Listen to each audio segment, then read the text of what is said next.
উড়িষ্যা রাজ্যে যে ধরনের স্থানান্তর কৃষি দেখা যায় তার নামগুলি কি কি আমরা আজকে জেনে নেব। উড়িষ্যা রাজ্যের স্থানান্তর কৃষি কি বলা হয়? যেমন পামাদামি, পামাদাবি উড়িষ্যা রাজ্যের একটা স্থানান্তর কৃষি পামাদাবি। ব্রিঙ্গা, ব্রিঙ্গা উড়িষ্যা রাজ্যের একটা স্থানান্তর কৃষি যেটাকে বলা হয় ব্রিঙ্গা। কোমান, কোমান উড়িষ্যা রাজ্যের স্থানান্তর কৃষি কোমান। পদু, এটাও উড়িষ্যা রাজ্যের স্থানান্তর কৃষি। এছাড়াও পডু বলে আরও একটা স্থানান্তর কৃষি যেটা অন্ধ্রপ্রদেশে দেখা যায়।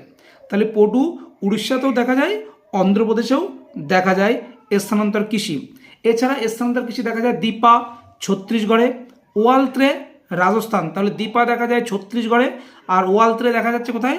রাজস্থান। কুরুয়া, কুরুয়া দেখা যায় ঝাড়খণ্ড। কুরুয়া একটা স্থানান্তর কৃষি যেটা দেখা যায় ঝাড়খণ্ড। আর কুমারী যেটাতে পশ্চিমঘাট পার্বত্য অঞ্চল, কুমারী যেটা দেখা যায় পশ্চিমঘাট পার্বত্য অঞ্চল। মোটামুটি কিছু আলোচনা করলাম স্থানান্তর কৃষি সম্বন্ধে। অবশ্যই দেখবে ভিডিওটা, ভালো তো লাগবেই।